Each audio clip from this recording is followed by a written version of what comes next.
Bon, c'est parti. Aujourd'hui, je vais vous parler de la flemme du réveillon du 31 décembre. Si vous faites partie de la team j'ai pas envie d'y aller, eh ben vous êtes les bienvenus. Alors, on y est. C'est la période de l'année où la question fatidique résonne à chaque coin de rue, à la machine à café, et même dans tous les SMS de tes potes.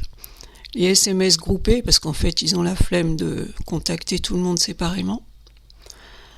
Alors, tu fais quoi pour le nouvel an? Ah, on t'invite pour le nouvel an. Non, mais on fera rien, t'inquiète, mais on sera ensemble, ce sera sympa. Si ta réponse intérieure est un mélange de rien, je veux dormir, laissez-moi tranquille, tu es au bon endroit ici. Tu sais que ressentir une immense flemme du réveillon, ce n'est pas être asocial ou déprimé, non.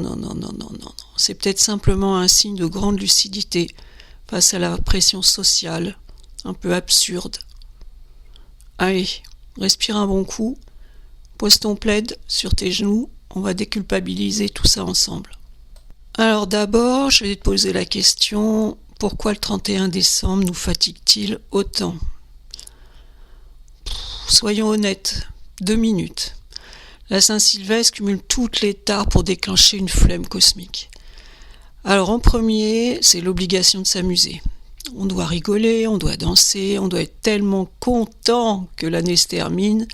Rien de tel qu'une injonction au bonheur pour tuer toute spontanéité.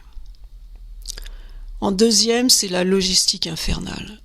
Il faut trouver un taxi, payer une entrée en boîte le prix d'un loyer, cuisiner pour 12 personnes, s'habiller comme une pouffe d'oubayotte, se cailler les miches en collant à résille avec des chaussures à talons alors qu'il fait -10, c'est l'enfer. Et en 3, le bilan annuel. Alors, toujours cette manie de ressasser tout ce qu'on n'a pas fait cette année, et qu'est-ce que ce sera tes bonnes résolutions, et gna gna gna, et gna gna gna. Donc si tu sens que ta batterie sociale est à plat, écoute-moi. C'est ce que les psychologues et les gens stylés comme nous appellent le JOMO. J-O-M-O. Joy of Missing Out. La joie de louper un truc.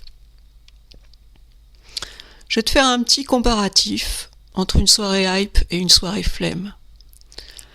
Alors, dans le réveillon, sortie hype.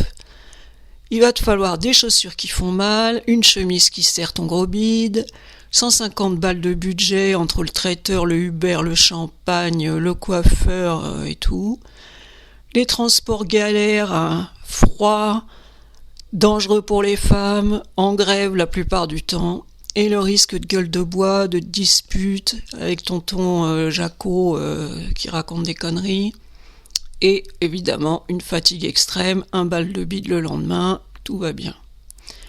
À côté, t'as le réveillon, la flemme à la maison. La tenue, mon ami, tu seras en pyjama, en pilou-pilou, avec des chaussettes molletonnées, tranquille, avec un masque au concombre sur la tête, sur le visage. Le budget, allez, 25 balles, soyons fous. Tu vas te commander une pizza, ou même tu manges les restes de Noël, tranquille. Le transport, 10 secondes du frigo au canapé, 10 secondes du canapé au lit. Et les risques, au pire tu te fais une tache de gras sur le t-shirt et tu t'endors à 23h. Clairement, le manque d'enthousiasme pour la soirée hype est justifié, non ? Alors tiens, une petite minute culturelle pour briller depuis ton lit. Est-ce que tu savais que le 1er janvier n'a pas toujours été le début de l'année ? C'est le roi Charles IX qui a décidé ça en 1564 avec l'édit de Roussillon. Tu pourras toujours redire ça dans tes soirées. Avant, selon les régions, l'année commençait à Noël ou même à Pâques. N'importe quoi. La morale de l'histoire, c'est que la date est arbitraire. Si tu n'as pas envie de fêter le changement d'année le 31 décembre à minuit pile, dis-toi que tu suis simplement le calendrier d'avant 1564, c'est pas si vieux après tout. Tu es un traditionnaliste, pas un flemmard.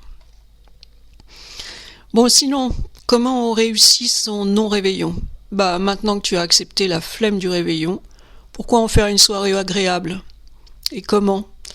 Car avoir la flemme de sortir ne veut pas dire broyer du noir, hein. On est bien d'accord, hein. C'est pas on finit aux urgences parce qu'on s'est pendu avec un élastique le 31 décembre, hein. Non, non, c'est pas ça du tout.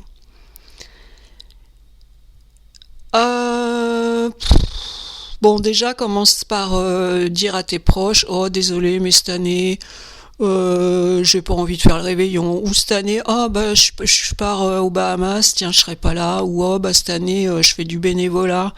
Ou alors l'extraordinaire, ah cette année, je travaille. Ça c'est génial. Comme ça, les autres ils vont te plaindre. Et toi, t'es en loose day chez toi, lumière éteinte, personne ne sait que t'es là, t'es trop tranquille. Alors ensuite, une fois que t'es chez toi, bah t'as ton petit rituel, tu te commandes ton plat préféré.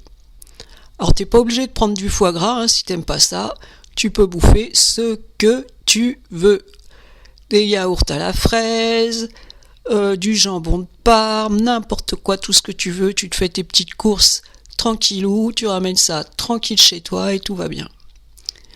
Ensuite, tu peux te faire un petit marathon ciné. Donc, au choix, hein, Breaking Bad, Friends, Le Seigneur des Anneaux, je sais pas quoi, pêche, machin et tradition, là, enfin, ce que tu veux, c'est ton moment, c'est à toi. Et le dodoto. Alors, le kiff du kiff, c'est se coucher, genre à 22h30, le 31 décembre. Alors ça, c'est un vrai acte de rébellion du 21e siècle. Tu te réveilleras frais comme un gardon le lendemain matin, pendant que tout le monde cherchera son Doliprane avec la gueule dans les fesses, et un inconnu dans son lit, ah tiens, t'es qui toi? Bah, je sais pas, je me rappelle plus, bon, ça craint quoi.